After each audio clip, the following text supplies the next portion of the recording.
అదిగదిగో స్థానికం అదిగదిగో స్థానిక ఎన్నికలు సమయం రానే వచ్చింది.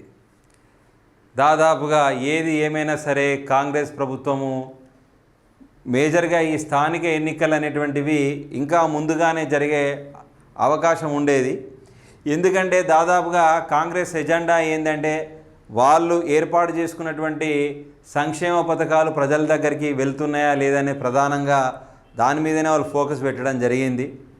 అలాగే వాళ్ళు అధికారంలోకి వచ్చినప్పుడు ఎలాంటి వాగ్దానాలు చేశారో చేసిన వాటిని ఎంతవరకు నెరవేర్చామనే ఆలోచనలో పడి ప్రజా సంక్షేమం ముఖ్యమని చెప్పేసి స్థానిక ఎన్నికలనే నిర్వహణలో కొద్దిగా జాప్యం జరిగిందని మనం చెప్పుకోవచ్చు.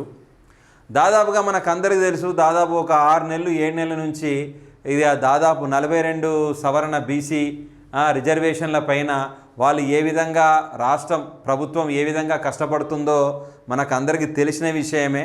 వాళ్ళు దగ్గర ఢిల్లీకి వెళ్ళారు. గవర్నర్తోని దాదాపు ఆమోదం ముద్ర కోసం గవర్నర్ తీసుకెళ్ళి ఢిల్లీలో ఆ ఫైల్ను రాష్ట్రపతి ఆమోద ముద్ర కోసం ఇప్పటి వరకు వాళ్ళు ఎంతో కృషి చేశారు.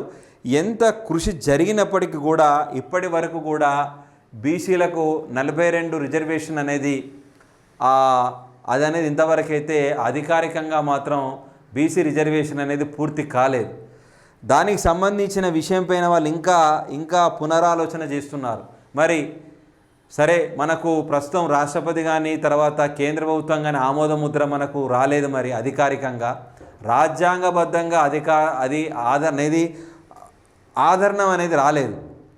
రాకున్నా సరే మరి పార్టీ పరంగానైనా సరే మరి 42% బీసీలకు రిజర్వేషన్ ఇచ్చి స్థానిక ఎన్నికల్లో ముందుకెళ్దామా అనే ఆలోచనలో ప్రస్తుతం కాంగ్రెస్ ప్రభుత్వం ఆలోచిస్తుంది. దీనికి సంబంధించిన విషయంపైనే సోమవారం నాడు వాళ్ళు ముఖ్యమంత్రి నివాసంలో సమావేశం కావడం జరిగింది. దానికి సంబంధించిన వార్తనే మనం కొంచెం బ్రీఫ్గా చూద్దాం. 4-5 రోజుల్లో కీలక నిర్ణయం. 16 లేదా 17న పిఏసి సమావేశం. బీసీ రిజర్వేషన్లు ఎన్నికల నిర్వహణపై అందులో అభిప్రాయాల సేకరణ. సీఎం రేవంత్ రెడ్డితో పిసిసి అధ్యక్షుడు మహేష్ కుమార్ గౌడ్ భేటీ.